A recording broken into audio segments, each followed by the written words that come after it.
Comment आया था कि आप नोट्स बनाने का तरीका किसी एक टॉपिक पे बता दीजिए। तो उसमें स्पष्ट कमेंट था कि जो वायुमंडल टॉपिक है उसमें आप ये बताइए कि वायुमंडल का नोट्स कैसे बनाएंगे। इसके अलावा यहाँ पे एक स्टूडेंट है बलीउर रहमान, उनका जो है कमेंट क्या है कि हम प्रॉब्लम क्या आती है कि जैसे जो मटेरियल है, तो वो कहना ये चाह रहे हैं कि हमको वायुमंडल टॉपिक समझते हैं। ये टॉपिक किसका है?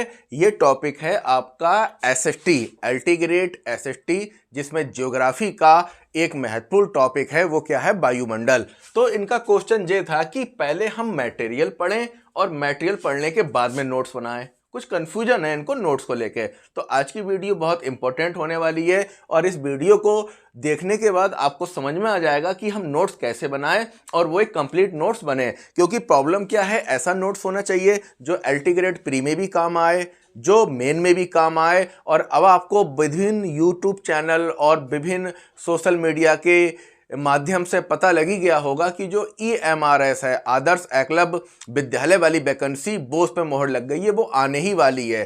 भर्ती तो बहुत सुनी जा रही है, कहीं 38,000 कहीं 36,000 जितनी भी है, तो उसमें भी ये टॉपिक है आपका वायुमंडल।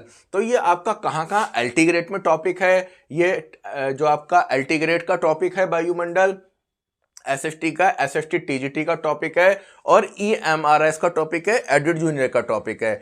तो इनका क्वेश्चन क्या था कि पहले हम मटेरियल पढ़ें। अब वही बात होती है ना कि अब एक बार बच्चे ने क्या करा, इस टॉपिक को एलटी में पढ़ा, दोबारा EMRS आ रही है, अब लोग कह रहे हैं बैच खरीदो, हमारा कोर्स ज्वाइन करो। अब वही चीज है, वो ये चीज बताएंगे ही नहीं कि हम ऐसा नोट्स कैसे बनाएं कि वो हमारा क्या करे, EMRS में भी काम करे, एलटी में भी काम करे, टीजीटी में। ये भर्तियां क्रम से आएंगी, एलटी ग्रेड सबसे हो सकता है EMRS पहले आ जाए, ठीक है, फिर एलटी ग्रेड और टीजीटी, तीनों का सिलेबस जो है सेम है।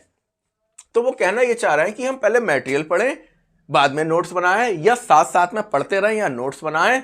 अब उन्होंने बाद में कमेंट और करा, वो ये करा कि सर हम कक्षा 6 और 12 की भी हम अटैच करना चाह रहे हैं सिलेबस को, या कक्षा 6 से लेकर 12 तक की बुक्स भी रखना चाह रहे हैं। हम सविंद्रा सिक को भी पढ़कर संयुक्त नोट्स बनाना चाह रहे हैं और जिसमें सारे पॉइंट क्लियर हो जाएं, जो प्री मेन और EMRS में काम आए। इस पर भी आप चर्चा कीजिए। तो आज का हमारा टॉपिक यही है। यहां हम आपको दो बातें बताएंगे। एक बात तो क्या होगी, वायुमंडल को आपको कंप्लीट नोट्स मिल जाएगा बिना मेहनत करे हुए।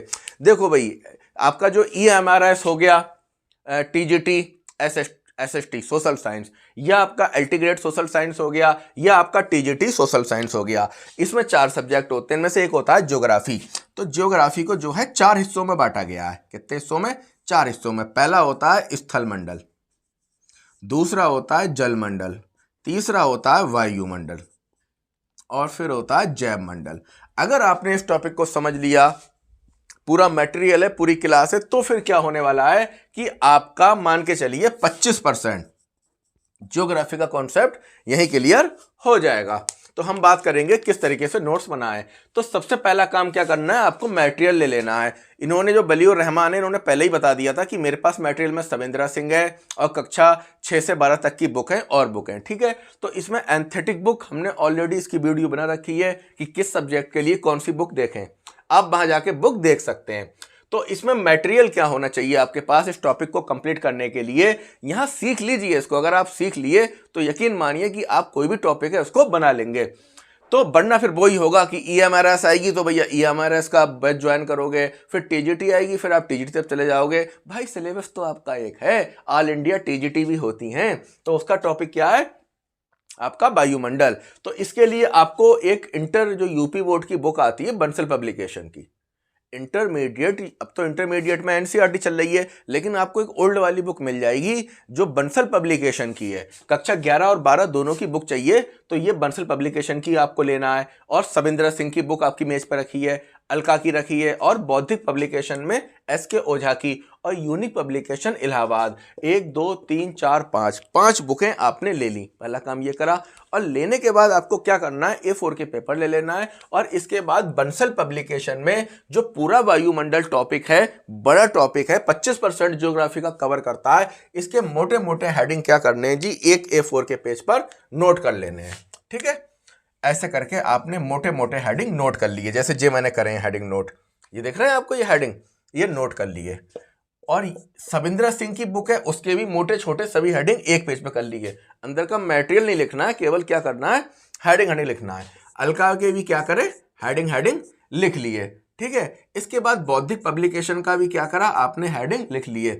और यूनिक पब्लिकेशन के भी क्या करे, हेडिंग लिख लिए। अब जो मोटे मोटे हेडिंग है, तो जो हेडिंग इसमें कॉमन है वो इसमें कॉमन है, इसमें कॉमन है, इसमें कॉमन है, वो हेडिंग तो एक जगह नोट कर लिया। और जो हेडिंग कॉमन नहीं है, एक्स्ट्रा है, तो उसको किसके अंतर्गत सेट किया जाए, ये आपने नोट कर लिया। और नोट करने के बाद आपने क्या करा, ये जो 5 किताबें हैं इनको सारे हेडिंगों को क्या करा, मर्ज कर लिया। इन सारे हेडिंगों को क्या कर लिया, मर्ज कर लिया। मर्ज करने के बाद कंबाइंड कर लिया, जिसमें इंटर के भी आ गए, सविंद्र सिंह के भी आ गए, अलका के भी आ गए, बौद्धिक पब्लिकेशन भी आ गया, यूनिक पब्लिकेशन आ गया। अब आपकी जो 5 किताबें हैं और उसका जो वायुमंडल टॉपिक है वो क्या हो गया, मर्ज हो गया। और वो मर्ज होने के बाद आपने क्या करा, उसको मर्ज करके जितने भी पेज में आया आपके, उन पेजों में आपने उसको सीधे सीधे नोट कर लिया। अभी नोट्स नहीं बनेगा, अभी क्या होगा, नोट होगा। नोट होने के बाद क्या है, अब आपको पियर्सन बैंक चाहिए। पियर्सन बैंक क्या है, पुराने साल के पेपर एलटी के चाहिए, ईएमआरएस के चाहिए। अब ईएमआरएस का हल्ला हो गया है, यूट्यूब पे जहां खोल के देखो ईएमआरएस, तो वही चीजें लोग उत्साहित हो जाते हैं भर्ती देखकर, लेकिन सतत तैयारी नहीं कर पाते। अब इसके बाद टीजीटी कि आपको 10 ईयर ले लिए और आपने एडिट जूनियर के ले लिया, एक ही बार हुआ एडिट जूनियर, एक पेपर ले लिया, और ईएमआरएस का ले लिया। इनके क्या करें, क्वेश्चन बैंक आपके पास चाहिए। मटेरियल समझ गए, आपके पास नोट्स बनाने के लिए मटेरियल होना चाहिए, और क्या होना चाहिए, पियर्सन बैंक होना चाहिए। ये हो गया। अब आपने क्या किया जी कि इन सारे, अब देखो मटेरियल क्या है, अब किताबें तो मैं लाना भूल गया ऊपर से, बार बार कौन किताबें लाए, किताबें आपने देखी हैं, जो एसएसटी वाली वीडियो थी, एसएसटी की बुक लिस्ट, उसमें मैंने किताबें आपको दिखाई थी, ठीक है। अब ये क्वेश्चन बैंक हो गया। क्वेश्चन बैंक मैं आपको दिखा सकता हूं। क्वेश्चन बैंक जो है ये हो गया क्वेश्चन,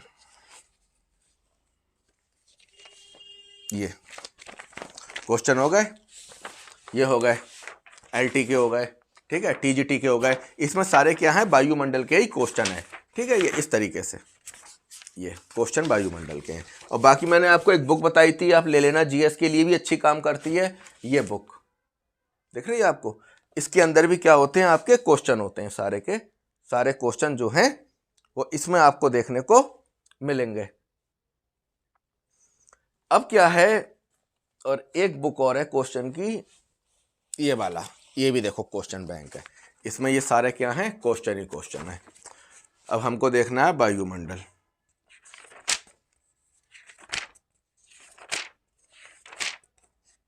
देखो हैं, ये वायुमंडल के सारे क्वेश्चन हैं। अब आपको क्या करना है, मर्ज करना है। कितनी, 1 2 3 4 5 किताबें। अब ये 5 किताबें हमने क्या कर दी, मर्ज कर दी। और मर्ज करने के बाद क्या हुआ कि जो एक टॉपिक, मतलब जो समस्या आपकी ये थी ना कि ऐसा नोट्स बने जो संयुक्त नोट्स हो और उसमें सारे पॉइंट क्लियर हो जाएं, तो जो कॉमन पॉइंट थे वो हम ऐड लेते गए, और जो एक्स्ट्रा पॉइंट थे वो भी इसके अंदर ऐड करते गए। अंदर ऐड करना क्या होता है, जैसे एक चीज होती है चक्रवात। अब चक्रवात 2 प्रकार का होता है, शीतोष्ण चक्रवात और उष्णकटिबंधीय चक्रवात। अब इसमें भी क्या होता है, जो शीतोष्ण चक्रवात होता है ये उत्पत्ति केंद्र और जीवन चक्र होता है। उसमें भी ये कहां कहां आता है, उत्तरी अमेरिका, एशिया, अटलांटिक में उठने वाले चक्रवात। इसके बाद इसी के अंतर्गत आता है वायु प्रणाली एवं तापमान, और चक्रवात में मौसम परिवर्तन और वर्षा, कि कैसे मौसम चेंज होगा, कैसे वर्षा होगी। अब ऐसे ही देखो उष्णकटिबंधीय चक्रवात, इसमें क्या होते हैं, 4 प्रकार हैं, चौथे प्रकार के अंदर भी 2 प्रकार है। तो टॉपिक के अंदर टॉपिक होता है, ठीक है। जैसे ये है आर्द्रता और वर्षा, तो इसके अंदर टॉपिक है। तो हमारी पहली चुनौती जो है, हमारे आगे समस्या यही है कि हमने क्या करा, इन जो बहुत जगह फैला हुआ मटेरियल था उसको एक करा, और जो एक करा तो खुल के जे आया। अब इस टॉपिक के बारे में मैं आपको बताता हूं। तो जो वायुमंडल टॉपिक है, जब हमने इन सब किताबों को एक करा, ये काम आसान नहीं होता है। इसमें वही आदमी कर पाएगा जिसकी पढ़ने में रुचि है, या जो थोड़ा बहुत पढ़ना लिखना जानता है। अब आपका एक क्वेश्चन था कि हम मटेरियल पढ़ें, तो भाई जब आप इन टॉपिकों को मर्ज करोगे, जोड़ोगे, तो उसी दौरान आपको थोड़ी समस्या आएगी कि कौन सा किस में जोड़ें। तो आप थोड़ा थोड़ा रीड करोगे, और जब रीड करोगे तो ना चाहते हुए भी टॉपिक की रीडिंग हो जाएगी। आपका ना चाहते हुए भी टॉपिक की रीडिंग हो जाएगी, आप टॉपिक को पढ़ लेंगे और अनायासी वो आपके माइंड में सेट हो जाएगा। अब आपको जी हेडिंग लिखना है, ठीक है। तो हमने क्या करा, वायुमंडल, इसमें 2 महत्वपूर्ण हेडिंग है। एक क्या है, एक है ब्रह्मांड और दूसरा है वायुमंडल। ब्रह्मांड के अंतर्गत क्या क्या आता है, उत्पत्ति सिद्धांत, तारे, सौरमंडल, ग्रह, उपग्रह, चंद्रयान, चंद्रयान गया था, कृत्रिम उपग्रह, उल्का पिंड और पुच्छल तारे, क्षुद्र ग्रह, अवांतर ग्रह, पृथ्वी, चंद्रमा, तारामंडल, मंदाकिनी, आकाशगंगा, फिर अक्षांश देशांतर, पृथ्वी की गतियां, वायुमंडल का संगठन। अब वायुमंडल का संगठन जो है, ये फिर से मैं बता रहा हूं, ये 5 किताबों का मटेरियल है, हेडिंग। अब मैंने इनको इतना व्यवस्थित करा है कि यहां से ये टॉपिक शुरू होता है वायुमंडल और जलवायु परिवर्तन पे खत्म हो जाता है। इसके अलावा मेरे भाई एक पॉइंट भी ऐसा नहीं है जो आपका आउट हो, जो आपका बाहर हो। फिर चाहे आप एसएसटी की, एलटी की तैयारी करें, चाहे टीजीटी की करें, चाहे ईएमआरएस की करें, चाहे माइनॉरिटी के इंटर कॉलेज की करें, कोई सा भी करें, इसके बाहर कुछ नहीं है। यही वो तैयारी होती है जिसको हम संयुक्त नोट्स कहते हैं, कंप्लीट नोट्स कहते हैं। अब चाहे आप एलटी ग्रेड का प्री एग्जाम दो, चाहे मेन एग्जाम दो, चाहे इसके बाद टीजीटी दो, आपको कहीं बाहर भी झांकने की आवश्यकता नहीं पड़ेगी। तो इसमें क्या क्या है, यहां तक आगे आकाशगंगा, फिर है अक्षांश देशांतर रेखाएं, पृथ्वी की गतियां। अब आया अगला टॉपिक, मेन टॉपिक, वायुमंडल का संगठन। 2 टॉपिक हैं बड़े, एक ब्रह्मांड, दूसरा वायुमंडल। इसमें हमें गैसों के बारे में पढ़ना है, ध्यान है। अभी हम आपको यह भी बताएंगे कि इसका इस्तेमाल कैसे करना है। गैसों के बारे में पढ़ना है, स्तरीकरण। स्तरीकरण जानते हैं आप, क्षोभ मंडल, समताप मंडल, मंडलों के स्तर होते हैं। फिर रासायनिक संगठन, ये तो गैसों का संगठन है, कौन सी गैसें किस मात्रा में। फिर रासायनिक संगठन क्या है, अक्रिय गैसें कहाँ हैं, सक्रिय गैसें क्या हैं, कभी ऐसा देखा कि केमिकल रिएक्शन हुआ। इसके बाद सूर्य तप, जिसमें विकिरण आ जाएगा, और वायुमंडल का तापमान। तापमान में महत्वपूर्ण टॉपिक है तापमान का प्रतिलोपन या व्युत्क्रमण, वायुदाब तथा पवन संचार। इस वायुदाब और पवन संचार के अंतर्गत आप 4 चीजें पढ़ेंगे। पहली क्या पढ़ेंगे, भूतल पर वायुदाब का वितरण, और इसके बाद क्या करेंगे, पवन संचार और जेट प्रवाह। और जेट प्रवाह के बाद प्रमुख जो पवनें होती हैं उनके नाम होते हैं, वो आप देखेंगे, ठीक है। अगला आपका टॉपिक है आर्द्रता एवं वर्षा। आर्द्रता एवं वर्षा, आर्द्रता में आप 3 चीजें पढ़ेंगे, निरपेक्ष आर्द्रता, विशिष्ट आर्द्रता और सापेक्ष आर्द्रता। वर्षा में आप क्या पढ़ोगे, 2 चीजें पढ़ोगे, एक संघनन एवं उसके प्रकार। संघनन क्या होता है पता है, जैसे पानी होता है ना, जब वो भाप बनता है या उसमें बहुत ज्यादा गर्मी होती है तो भाप बन के ऊपर उठ जाता है, और जब ऊपर उठता है तो आसमान में पहुंच जाता है, और एक कंडीशन में जब वो पहुंचता है वहां पे, तो वहां जाकर क्या बनता है, वो बादल बन जाता है। इसको कहते हैं घनीभवन की प्रक्रिया। कौन सी प्रक्रिया कहते हैं, घनीभवन की, या कहते हैं संघनन, और बादल बन जाता है। अब ये संघनता के मतलब ऊपर जाके पहुंच जाता है, जिससे क्या बनता है, बादल बनते हैं। तो जब ये संघनन का प्रोसेस होता है तो बादल भी बनते हैं, ओस भी बनती है, पाला भी बनता है, बहुत सी चीजें बनती हैं, लंबी लिस्ट है इसकी। अब ये बोर्ड इतना बड़ा नहीं था कि इसमें सब कुछ समाहित हो जाता। अब इसके बाद क्या होता है, वर्षा में ही बादल होते हैं। बादल में क्या, ऊंचाई के आधार पर बादल, स्वरूप के आधार पर बादल, अंतरराष्ट्रीय ऋतु विज्ञान, ये नोट किया इससे अलका से, ठीक है, और बौद्धिक पब्लिकेशन, ये सारी किताबों में ये हेडिंग आपको मिलेंगे। अब इसके बाद क्या है, अंतरराष्ट्रीय ऋतु विज्ञान परिषद के अनुसार 4 प्रकार के बादल हैं। कौन कौन से आपके हो गए, 1 नंबर ए, बी, सी और डी। इसके बाद वायु राशि, वायु राशि की विशेषता, पवन प्रवाह, क्रम, वाताग्र वर्गीकरण, वाताग्र प्रदेश। अब आया चक्रवात, शीतोष्ण चक्रवात, उष्णकटिबंधीय चक्रवात, फिर प्रति चक्रवात। ये आपके बड़े मतलब आकार 3 प्रकार के होते हैं उष्णकटिबंधीय चक्रवात, जिसमें पहले होते हैं बड़े, दूसरे होते हैं अस्थायी, तीसरे होते हैं चक्रवात जनित चक्रवात। चक्रवात एक आता है, फिर दूसरा चक्रवात अपने आप ही आ जाता है। इसके बाद सामान्य रूप से वर्गीकरण क्या है, शीतल प्रति चक्रवात, गर्म प्रति चक्रवात और अवरोधी प्रति चक्रवात। अभी हम आपको पढ़ाएंगे नहीं खोल के, अभी हमारा उद्देश्य वीडियो का आपको केवल ये बताना है कि टॉपिक का कंप्लीट और आपका जो प्री और मेन एग्जाम दोनों का मिक्स करके किस तरीके से हम टॉपिक का नोट्स बनाएं। इसके बाद जलवायु और जलवायु प्रदेश, मानसून, फिर ग्रीन हाउस, पवन ऊर्जा, ग्लोब वार्मिंग और जलवायु परिवर्तन। अब आपने इन 5 किताबों को मर्ज करके जो आपके हेडिंग बने, एक क्रमबद्ध सुसंगठित जो हेडिंग थे वो आपके जे रहे। अब ये पूरे का पूरा आ गया। और एक चीज बता दूं, कंपटीशन में जो जीएस आती है उसका एक महत्वपूर्ण पार्ट होता है पर्यावरण। वो पर्यावरण आपको तब तक समझ में नहीं आ सकता, तब तक नहीं आ सकता कब तक, जब तक आपको ये वायुमंडल वाला टॉपिक क्लियर ना हो। यहां तक आप कर लेंगे, किसी भी टॉपिक को आपने मर्ज करके यहां तक उसके कंप्लीट हेडिंग बना लिए। अब बात आई सर कि क्या इन सबका नोट्स बनेगा। ऐसे तो अगर हम इस सबका नोट्स बनाएंगे, यहां से नोट्स बनाना शुरू करेंगे, यहां पे खत्म करेंगे तो इसमें लगेगा 1 महीना और हो सकता है 2 महीने लग जाए। अब हम इसमें पता कैसे करें क्या इंपॉर्टेंट है, क्या इंपॉर्टेंट नहीं है, किसको लेना है, किसको छोड़ना है, कौन सा टॉपिक हमें कितनी गहराई में जाना है? तो ये चीज सब तय करेगा आपका पियर्सन बैंक। पियर्सन बैंक बहुत कम लोगों को पता होगा कि पियर्सन बैंक का इस्तेमाल कैसे करते हैं। 98% लोग क्या करते हैं, मॉक टेस्ट उठा के लाते हैं पियर्सन बैंक और उसके क्वेश्चन लगाते हैं। पता लगा एलटी में, जैसे ये आपका एलटी का पेपर है, ये एलटी ग्रेड का पेपर है। अब इसमें जीएस में क्या है, 30 क्वेश्चन है, तो उन्होंने एक तरफ से क्वेश्चन लगाए और लगाने के बाद क्या करा, क्वेश्चन लगाने के बाद जोड़ लिए, हाँ भैया 30 में से 25 आ गए या 20 आ गए, बात खत्म। ये नहीं होता है। क्वेश्चन का एक प्रकार होता है, क्वेश्चन भी प्रकार के होते हैं कि आपके ज्ञान लेवल के क्वेश्चन कौन कौन से हैं, अंडरस्टैंडिंग लेवल के क्वेश्चन कौन कौन से हैं, एनालिसिस लेवल के क्वेश्चन कौन कौन से हैं, फिर इसके बाद क्वेश्चनों के प्रकार क्या होते हैं, नहीं वाले हो गए, मिलान करने वाले हो गए। तो इसका भी बाकायदा पूरा एक व्याकरण है, पूरा एक गणित है कि किस तरीके से क्वेश्चन बनते हैं, क्या क्वेश्चन होता है। वो हम आपको दूसरी वीडियो में बताएंगे क्वेश्चनों के कितने प्रकार होते हैं। तो उन क्वेश्चनों के प्रकार देख के एलटी के, ईएमआरएस के और टीजीटी के, एडिट जूनियर के, आपको क्या करना पड़ेगा, एनालिसिस करना पड़ेगा और क्वेश्चनों को अपने पास अपनी मेज पे ही आप रख लीजिए। ठीक है, मैंने बताया क्वेश्चन बैंक हमारे पास हो गए। अब हमारे पास ये रहे क्वेश्चन बैंक। ठीक है, ये क्या रहे, क्वेश्चन बैंक रहे। अब यहां पे हमें एकदम क्वेश्चन पे नहीं टूटना है। अब अगला काम हमको क्या करना है, वो काम ये करना है कि एलटी ग्रेड का सिलेबस उठाना है और ये देखना है कि हमने पूरी यहां से लेके यहां तक वायुमंडल का टॉपिक तैयार कर लिया।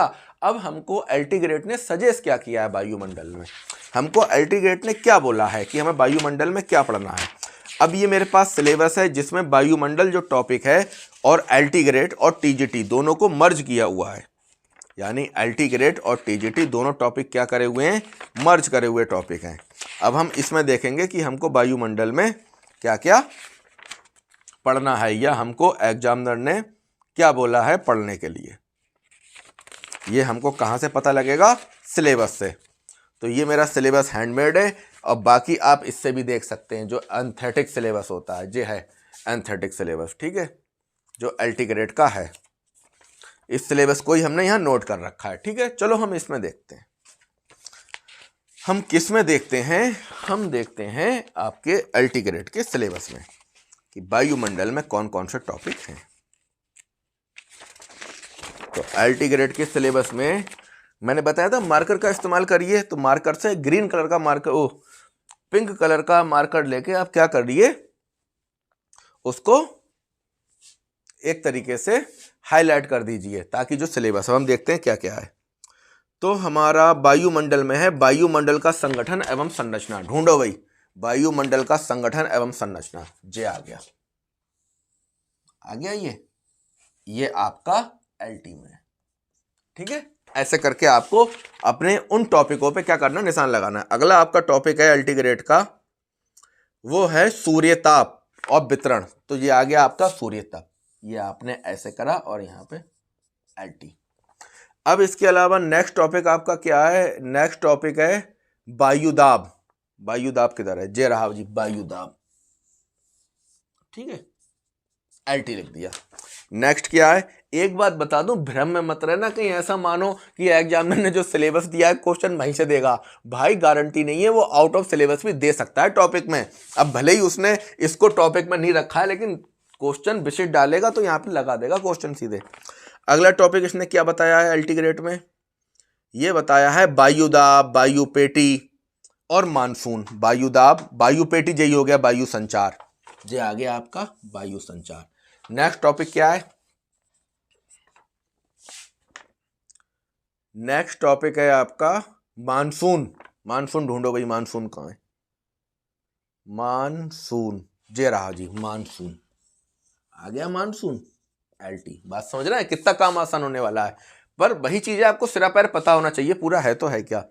नेक्स्ट टॉपिक क्या है आपका, वर्षण और वर्षा के प्रकार। वर्षण, वर्षा कहाँ है, देखो जी वर्षा, जे आया समझ में, वर्षा। अगला क्या है, बहुत बारीक लिखा हुआ है, अगला है आपका विश्व के जलवायु प्रदेश। कहाँ गए भाई, जे हैं जलवायु प्रदेश। लो जी, जे किस में है, एलटी में। इतना सिलेबस जो है वो किस में है, एलटी में है। अब इसने चक्रवात नहीं पहुंचाया। अब देखो इसने चक्रवात जो है, चक्रवात इसने नहीं पूछा है, ठीक है। चक्रवात इसने एलटी में सिलेबस में नहीं लगाया, लेकिन गारंटी नहीं है भाई, क्वेश्चन दे सकता है, ठीक है, दिया नहीं है। अब टीजीटी के सिलेबस में क्या है, जो टीजीटी का सिलेबस है, तो टीजीटी का एलटी का मैंने सेम कर रखा है, सेम है, कुछ चीजें अलग हैं। जो चीजें अलग हैं उसमें क्या है, टिवार्था का जलवायु परिवर्तन, जलवायु प्रदेश टिवार्था के अनुसार और थनवेट के अनुसार, ठीक है। तो कोई बात नहीं, जलवायु प्रदेश में अब टिवार्था और थनवेट देख लेना।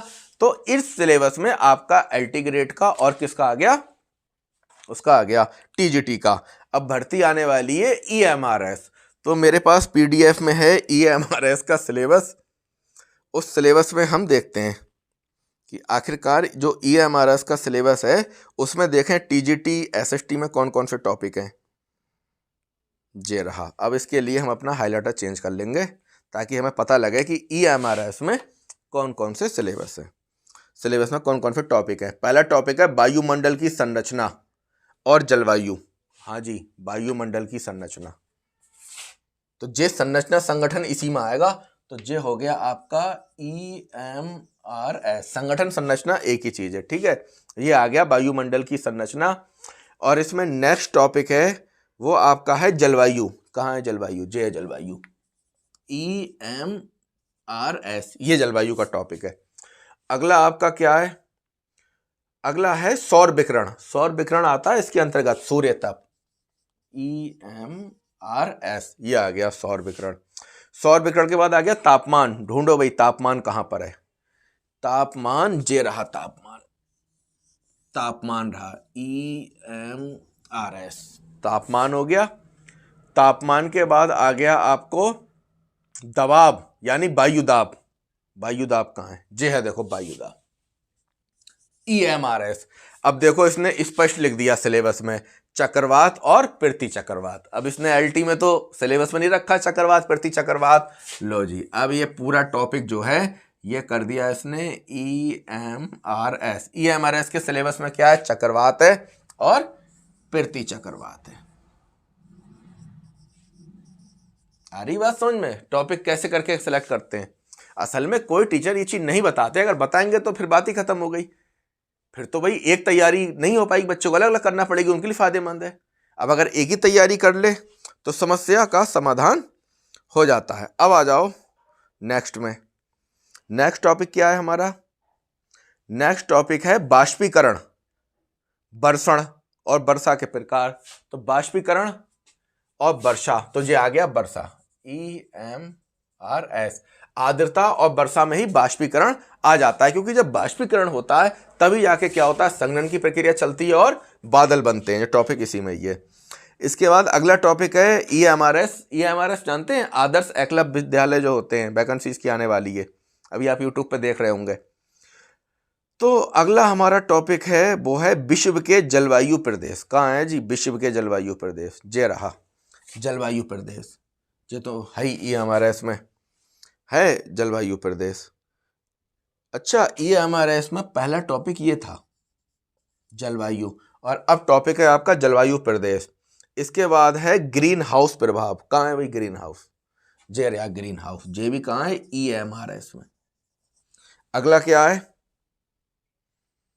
ग्रीन हाउस प्रभाव और ग्लोब वार्मिंग। ग्लोब वार्मिंग ढूंढो जी, जे रही ग्लोब वार्मिंग, जे भी कहाँ है, ईएमआरएस में। अगला क्या है,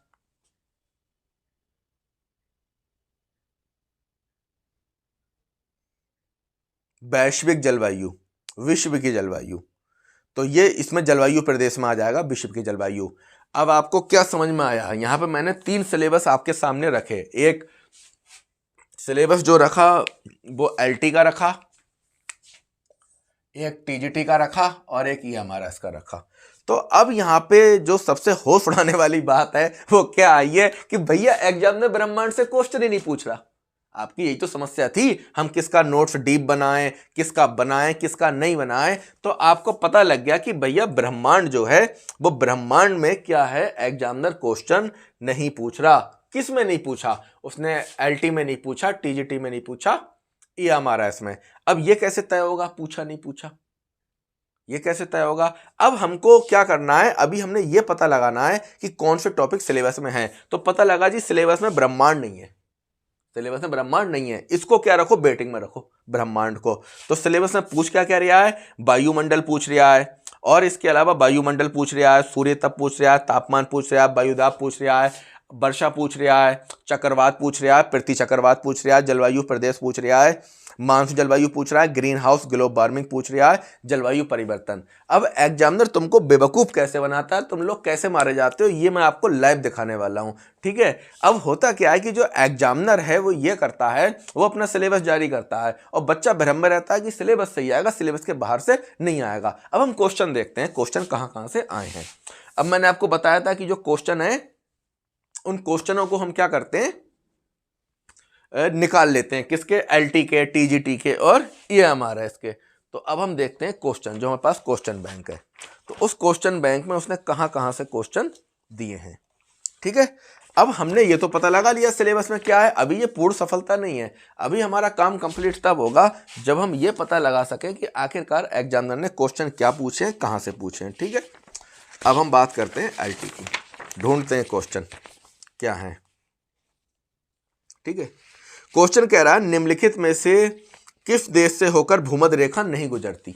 तो जब आप इस टॉपिक को पढ़ेंगे अक्षांश और देशांतर, तो इसी में टॉपिक आ जाएगा रेखाओं का, जिसमें आपकी भूमध्य रेखा हो गई, ठीक है, कौन सी भूमध्य रेखा हो गई, कर्क रेखा हो गई, मकर रेखा हो गई, जे इसके अंतर्गत आएगा। तो यहां से क्या है, क्वेश्चन आया है, इसको ग्रीन हाईलाइटर से कर दो, यहां से क्या आया है, क्वेश्चन आया है, ठीक है। तो इस तरीके से जे आपके क्या है, क्वेश्चन है। तो मैंने इसका काम आसान करने के लिए क्या करा, देखो ये होमवर्क करा, होमवर्क करने के बाद मैंने इसमें से क्वेश्चन छांट लिए वायुमंडल के, और छांटने के बाद जो क्वेश्चन आ गए वायुमंडल के छटे हुए क्वेश्चन, आपको तो लाओ इसी से देख दे, वरना मैंने टाइम बचाने के लिए क्या करा, उन सबकी छटाई करके एक पेज पे ले लिया। अब देखो एलटी टीजीटी में कहां से क्वेश्चन आए हैं। अब सिलेबस में तो उन्होंने ब्रह्मांड नहीं दिया है, अब क्वेश्चन देखो क्या पूछ रहा है, ठीक है। क्वेश्चन पेपर ही पकड़ लेते हैं हम, कहां से क्वेश्चन आए, क्योंकि आप लोग सीख रहे हो अभी, तो आपके लिए प्रैक्टिकल जरूरी है।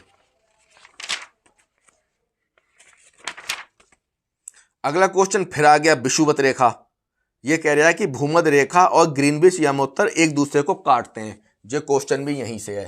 तो जितनी बार क्वेश्चन आया उतनी बार डंडा बना दो, एक को बार क्वेश्चन आया तो एक क्वेश्चन, आप इसको लिख भी सकते हो कि ये दो क्वेश्चन आए हैं कि ग्रीनविच और भूमध्य रेखा एक दूसरे को कहाँ काटते हैं, ठीक है।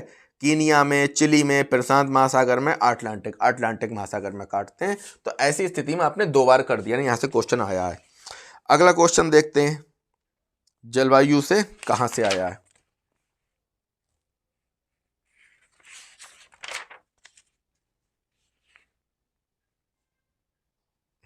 अरे क्वेश्चन, अब देखो एग्जामिनर ने सिलेबस में क्या करा, ब्रह्मांड को नहीं दिया, क्वेश्चन पूछ लिया ने ब्रह्मांड से। इसने पूछा निम्नलिखित ग्रहों में से किसको सुबह का तारा और संध्या का तारा कहा जाता है। सरल क्वेश्चन है, सुबह का तारा और संध्या का तारा, तो जो यहां पे आ जाएगा आपका, ठीक है। एक बार क्वेश्चन आया तारे से, तो आप क्या करोगे, आपका उद्देश्य ये नहीं इस क्वेश्चन का आंसर क्या है, ये तो बात की बात है, पहला उद्देश्य ये क्वेश्चन किस टॉपिक के अंदर से पूछा गया है। बात आई समझ में कि कहां से पूछ लिया, तारे से पूछ लिया। अब एग्जामिनर का यही गेम है, क्या गेम है कि सिलेबस में तो उसने ब्रह्मांड नहीं दिया, लेकिन क्वेश्चन उसने वहां तारे से पूछ लिया। तो इसलिए कहते हैं कि पूरी तैयारी करना कहीं ना कहीं फायदेमंद रहता है, जी आपको हर तरीके के आपसे बचाता है। और क्वेश्चन देखते हैं वायुमंडल का क्या है।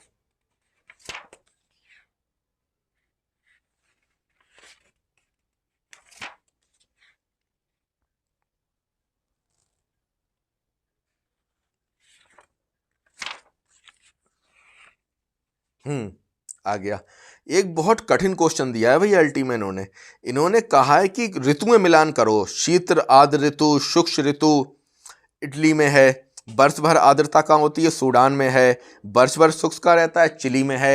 ये क्वेश्चन पता है आपको कहाँ से आया, जलवायु प्रदेशों से। तो इसमें आप क्या करिए, दो डंडे बना दीजिए, ये क्वेश्चन कहाँ से, एक बना दीजिए, यानी जलवायु प्रदेश से क्वेश्चन आया है, उसने जलवायु दे दी, देशों के नाम पूछे, विशिष्ट क्वेश्चन है। और वो भी क्या कर रहा है, सही गलत पूछ रहा है। इसके अलावा और देखते हैं वायुमंडल क्वेश्चन। लो जी, पृथ्वी की गति पूछ ली, और इतना खतरनाक क्वेश्चन पूछा है ना कथन लगा के कि पृथ्वी जून की अपेक्षा दिसंबर में तीव्रतर गति से भ्रमण करती है, यानी कथन और निष्कर्ष दे के पूछ लिया। कथन ए और आर दोनों सही हैं और इसकी सही व्याख्या करता है। तो ये क्वेश्चन है पृथ्वी की गति। अब पृथ्वी की गति ढूंढो कहाँ है, जे देखो पृथ्वी की गति, तो यहां से क्वेश्चन आया है। अगला देखते हैं हम क्वेश्चन क्या है। कनाडा में कुल कितने टाइम जोन है? 6 टाइम जोन है। तो कनाडा में टाइम जोन पूछ लिया है। ये टाइम जोन पता है कहां से है? ये टाइम जोन जो है अक्षांश देशांतर, ये एक टॉपिक है जिसमें अक्षांश और देशांतर के साथ समय निश्चित होता है। देखो लगातार इंपॉर्टेंट टॉपिक निकल के आ रहा है, कौन सा है। अगला क्वेश्चन देखते हैं इनका।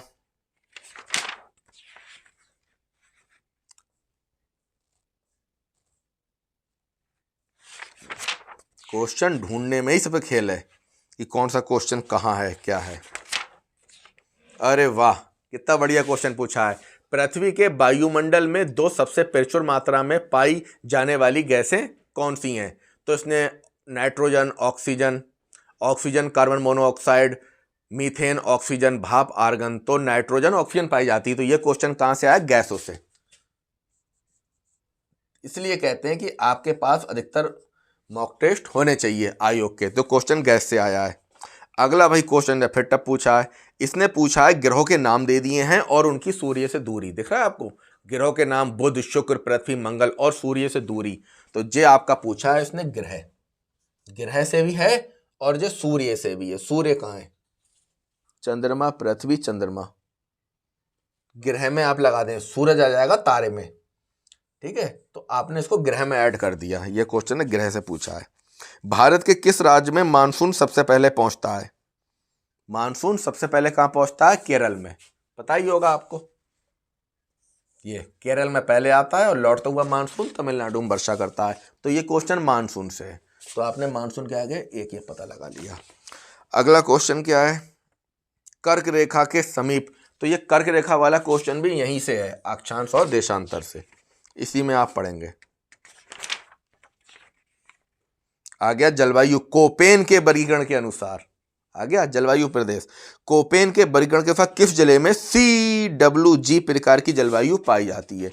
तो यह क्वेश्चन आया है यहां से, ठीक है। आगे देखते हैं और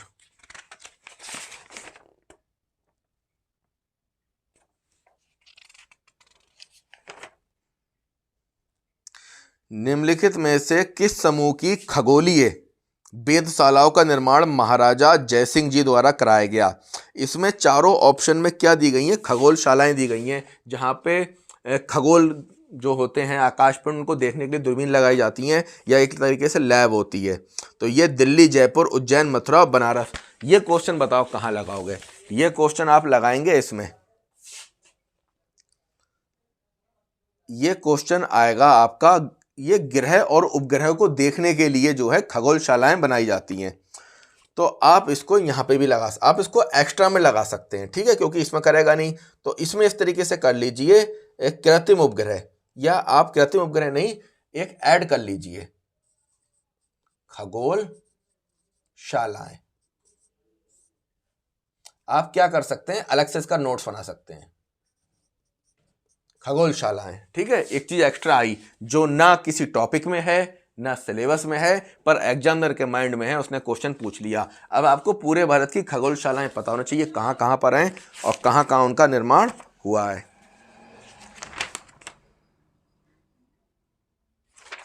तो अब नेक्स्ट क्वेश्चन पेपर देखते हैं हम। ये तो हमारे इसके हो गए। अगला देखते हैं। क्वेश्चन तो बहुत हैं, अगर लिखने पर आ जाएं तो ये सारे का सारा भर जाएगा, लेकिन हम कम से कम क्वेश्चन पकड़ रहे हैं क्योंकि बोर्ड पे इतनी जगह है नहीं कि सारे क्वेश्चन बताए जा सकें, और ना वैसे। अगला क्वेश्चन क्या है?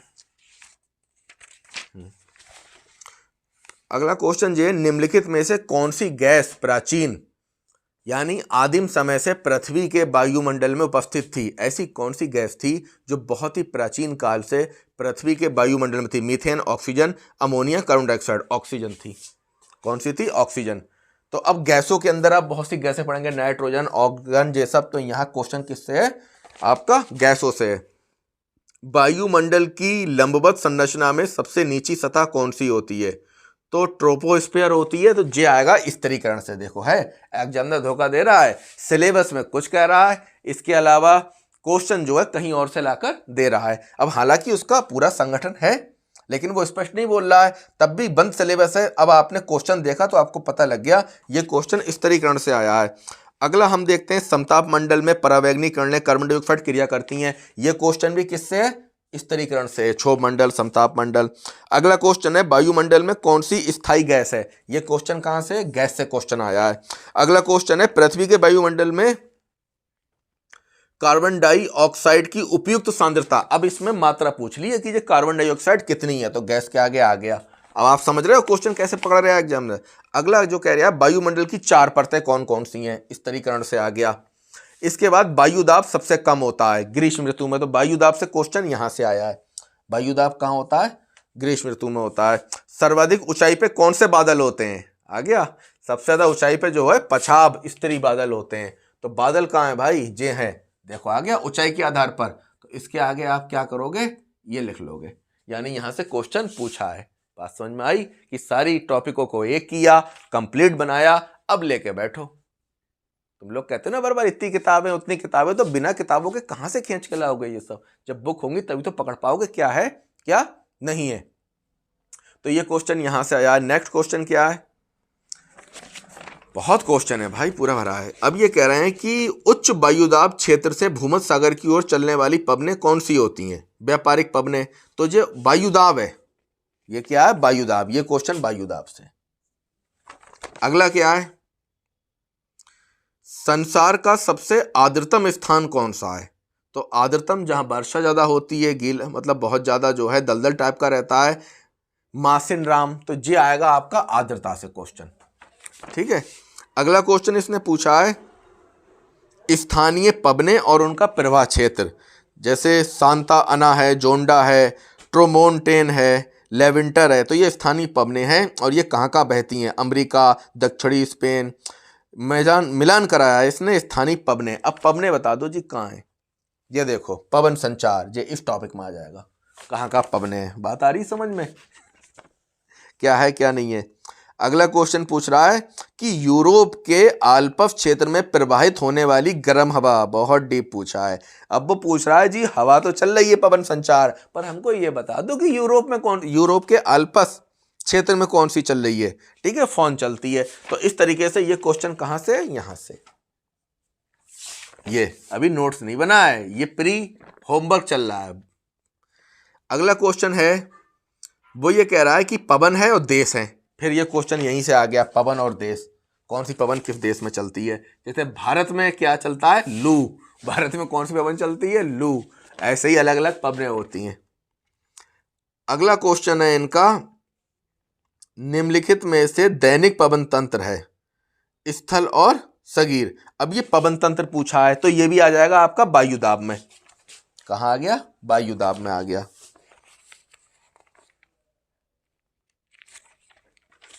नेक्स्ट क्वेश्चन क्या है? ये कह रहे हैं उष्णकटिबंधीय चक्रवात और उनका मिलान कर रहा है देश से। उष्णकटिबंधीय चक्रवात और उनके देश से क्या करवा रहा है? मिलान करवा रहा है। तो उष्णकटिबंधीय चक्रवात कौन सा है? बेगुओ, हरिकेन, टाइफून, बिली विलीज। ऑस्ट्रेलिया ये कहाँ चलते हैं? ऑस्ट्रेलिया में, चीन में, फिलीपीन, दक्षिण अमेरिका में। तो आपको क्या है? उष्णकटिबंधीय चक्रवातों के नाम और वो किन देशों में चलते हैं। तो कहाँ गया भाई उष्णकटिबंधीय चक्रवात? जी रहा जी, उष्णकटिबंधीय चक्रवात। और ये किस देश में चलते हैं आपको पता होना चाहिए। Next question, tornado valley. America में टार्नेडो वैली का टार्नेडो कहाँ है भाई? जे है, देखो टार्नेडो। अभी यहां देखा था, जे है टार्नेडो। यहां से क्वेश्चन आया है। बात समझ में आ रही है कैसे करके एग्जामिनर क्वेश्चन सेट करता है। अगला क्वेश्चन है, बिली विलीज क्या है? तो बिली विलीज चक्रवात है जो ऑस्ट्रेलिया में चलता है। ठीक है, तो ये कौन सा चक्रवात है? क्या कह रहे हैं? Willie villis. विली विलीज क्या है? ये एक उष्णकटिबंधीय चक्रवात है। तो इसको यहां आपने ऐड कर लिया। अगला कह रहे हैं कि हरिकेन नहीं आते। तो हरिकेन भी एक चक्रवात होता है। इसके बाद चक्रवात कह रहा है और उनका मिलान करा रहा है। नेक्स्ट क्वेश्चन क्या कह रहा है? नेक्स्ट क्वेश्चन कह रहा है कि वनस्पति जलवायु का सही सूचकांक है, यह कथन किसका है? कोपेन का है। देखो बता रहा था कोपेन का जलवायु सिद्धांत, ये जलवायु प्रदेश यहां से आ गया क्वेश्चन जे। अब ये कह रहे हैं कि उष्णकटिबंधीय मरुस्थलों के पश्चिमी तट पर मत्स्य क्षेत्र होते हैं और ये शीतल जल प्रवाह ऊपर होता है। तो ये क्वेश्चन भी किससे है? ये आपका है, देखो इसमें जो मतलब है उष्णकटिबंधीय मरुस्थलों में तो गर्म हवा होती है, शुष्क जलवायु होती है, इसका संबंध भी किससे है? जलवायु प्रदेश से है, जब आप पढ़ेंगे जलवायु प्रदेश में। इसके बाद वो कह रहे हैं क्षेत्र, प्रदेश या क्षेत्र और जलवायु के प्रकार मैचिंग करा रहा है, कैलिफोर्निया, ऑस्ट्रेलिया, बांग्लादेश, साइबेरिया। और जलवायु कौन सी है? भूमध्य सागरीय, शीतोष्ण। तो ये क्या है? आपका जलवायु प्रदेश। एक मेरी वीडियो बनी है भूगोल का बेसिक, उसमें ही मैंने बहुत अच्छे से बताया है कि क्या जलवायु प्रदेशों के बारे में, कहाँ कैसी जलवायु होती है, आप देख सकते हैं। अगला कह रहे हैं विश्व का सबसे ठंडा स्थान है बरखोयास्क। तो ये ठंडा स्थान भी जलवायु में ही फंसेगा, जब आप पढ़ेंगे तो उसमें जे टॉपिक भी आएगा, जलवायु सबसे ज़्यादा गर्म कहाँ की है, ठंडी कहाँ की है। तो इस तरीके से ये आपके क्वेश्चनों के बारे में पता लग रहा है। देखो क्वेश्चन तो बहुत है, पूरी किताब भरी है वायुमंडल टॉपिक से, पर मैं कुछ कुछ पकड़ रहा हूँ, ज़्यादा नहीं। अगला कह रहे हैं उष्णकटिबंधीय जलवायु किस महाद्वीप में है? आ गया क्वेश्चन, ये है जलवायु, और ये कहाँ पर है? एशिया में। तो इस तरीके से आपने देखा बहुत क्वेश्चन है, कहाँ तक बताया जाए। तो ये क्वेश्चन आपने क्या करा, आपने इस नोट्स, इस मतलब प्री डायग्राम, इसी को हम कहते हैं प्री डायग्राम। इस डायग्राम में आपको ये भी पता लग गया कि भैया एग्जामिनर ने जो है सिलेबस में क्या रखा है, आपको ये भी पता लग गया क्वेश्चन कहाँ से पूछे हैं। अब आप अगर थोड़ा सा ध्यान देंगे इस डायग्राम पे, तो ये डायग्राम आपको एक मैसेज दे देगा। मैसेज क्या है कि सबसे ज़्यादा जो क्वेश्चन आए हैं वो कहाँ से हैं? अक्षांश देशांतर से, गैसों से हैं, वायुमंडल के संगठन से हैं, इसके बाद वायु दाब से हैं, और ये कहाँ से हैं? जलवायु प्रदेश से हैं। और कहाँ से हैं ज़्यादा क्वेश्चन? ये पवन संचार से हैं। अब आप जब नोट्स बनाना शुरू करोगे तो इन सब टॉपिकों को तो लिखोगे, लेकिन अब आपको दिख रहा है कि उत्पत्ति सिद्धांत से क्वेश्चन नहीं आए तो उतनी जगह छोड़ के आगे बढ़ जाओ, और जैसी तारा वाला कॉन्सेप्ट है इसका नोट्स कंप्लीट कर लो। सौरमंडल में जगह छोड़ दो, हेडिंग डाल के काम मत करो, A4 की कॉपी लेके, और क्या करना है आगे ग्रह का हेडिंग डाल दो, ग्रह लिख लो, क्या करो ग्रह लिख लो। अब जैसे मैंने जो अपना नोट्स बनाया है तो उसमें क्या करा है, उसमें भी इसी तरीके से आपको ऐड कर दिया। जैसे ये देखना है आप ब्रह्मांड, तो पूरा ब्रह्मांड इसको, अब जैसे मैंने तो यहाँ शॉर्ट कर दिया उत्पत्ति सिद्धांत, अगर आप डीप करोगे तो सब आ जाएगा, बिग बैंग थ्योरी और साम्यावस्था सिद्धांत, दोलन सिद्धांत। तो इस तरीके से जहाँ जहाँ से क्वेश्चन पूछे हैं उसका नोट्स बनाइए, जहाँ से क्वेश्चन नहीं पूछे हैं उसके लिए जगह छोड़ दीजिए, ठीक है। जैसे अब यहाँ से क्वेश्चन आया है सौरमंडल से, तो मैंने इसका नोट्स किया, बाकी देखो जगह छोड़ी है। A4 का फायदा यही है कि आपको जो क्वेश्चन जहाँ से नहीं आ रहा आप छोड़ दीजिए। जैसे बुध से क्वेश्चन नहीं है, मरकरी से नहीं, तो यहाँ आप जगह छोड़ दीजिए, ठीक है तो लिख लीजिए। ऐसे ही आप आगे देखिए क्या है क्या नहीं है। अब आपका जो थोड़ा सा आप आगे बढ़ेंगे तो आपका नेक्स्ट टॉपिक क्या है, वो है इसमें वायुमंडल का संगठन। तो इसका भी पूरा क्या है, अब जैसे यहाँ से देखो क्वेश्चन बहुत आ रहे हैं, अक्षांश और देशांतर, देख लो भाई अक्षांश और देशांतर का कंप्लीट नोट्स है ये। क्यों है? ताकि यहाँ से क्वेश्चन आ रहे हैं, ये देखिए क्वेश्चन आ रहे हैं लगातार, तो वो कंप्लीट नोट्स है। देशांतर और समय कंप्लीट है। तो इस तरीके से जहाँ से क्वेश्चन आए, आप नोट्स तो पूरे का नहीं बनाएंगे, आप पूरे के हेडिंग लिखते जाएंगे, जहाँ से क्वेश्चन नहीं आया है उसका हेडिंग डाल के जगह छोड़ देंगे, जहाँ से क्वेश्चन आया करेंगे। तो इस तरीके से ये टॉपिक आपका 7-8 दिन में हो जाएगा, वरना 2-3 महीने से कम में ये कंप्लीट नहीं होगा।